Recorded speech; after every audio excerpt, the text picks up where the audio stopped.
warahmatullahi wabarakatuh. Perkenalkan, nama saya Pramudita Sucindra Azkia dengan NIM 877829996 dari UPBJJ Bogor, Prodi PGSD semester 1. Pada kesempatan kali ini saya akan menjelaskan mengenai cara menulis email informal dan memo bisnis. Seperti yang kita ketahui, email adalah sebuah alat komunikasi. Pada kesempatan kali ini, saya akan menjelaskan email informal. Umumnya, pemakaian email bersifat informal atau tidak resmi. Jika formal, maka disebutnya surat pengantar atau covering letter. Contohnya, yaitu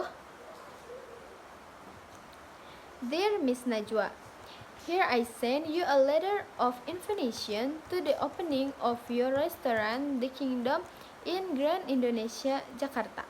Hope this will help you come see later. Sebelum kita membuat email, kita harus belajar bagaimana cara membuatnya, karena ada beberapa hal yang harus diperhatikan dalam pembuatan email. 1. Memilih email. Biasanya, pengiriman email harus menggunakan email gmail.com daripada penggunaan yahoo.com atau hotmail. 2.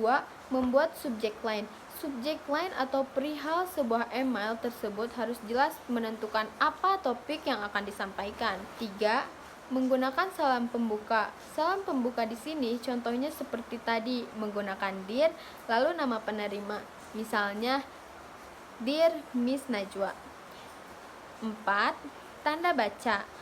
Harus menggunakan tanda baca yang baik dan benar agar tujuan penyampaian dapat terpenuhi dengan baik.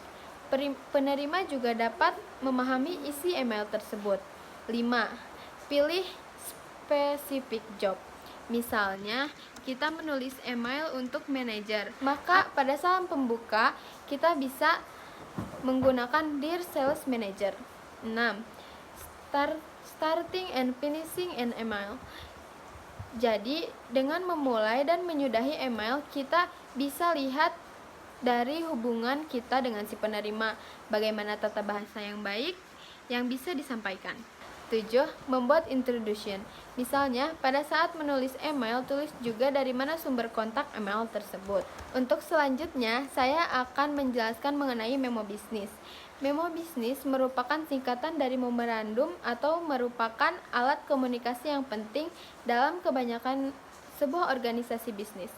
Memo juga merupakan sebuah pesan pendek untuk seseorang, bisa dalam sebuah organisasi maupun di luar organisasi. Memo juga dapat berbentuk formal maupun informal, tergantung penerima dan pengirim memo tersebut. Memo bisa digunakan dalam berita resmi, itu berarti menyangkut sebuah kepentingan organisasi. Biasanya, memo digunakan dalam menyampaikan informasi baik atau mengajukan permohonan. Sama seperti email, penulisan memo juga mempunyai kemiripan pada heading atau kepala surat. Dalam penulisan memo juga ada kriteria yang harus terpenuhi. 1. Subject line. Berfungsi untuk menentukan topik apa yang akan disampaikan. 2. Introduction. Bagian ini memberikan pendahuluan tentang apa yang diinginkan dalam memo tersebut dan mengungkapkan alasan memo itu.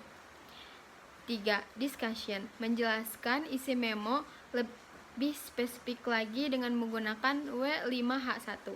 4. Conclusion. Merupakan paragraf yang terakhir dari memo.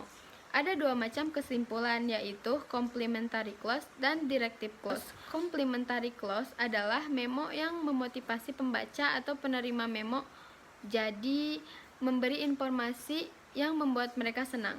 Directive clause adalah mengungkapkan sesuatu yang diharapkan dari pembuat memo pada penerima memo. Contoh memo complementary clause. Jadi isi memo itu menjelaskan mengenai jam kerja baru. Sedangkan contoh directive clause, isi memo memerintahkan para karyawan untuk memindahkan parkiran. Sekian penjelasan dari saya. Wassalamualaikum warahmatullahi wabarakatuh.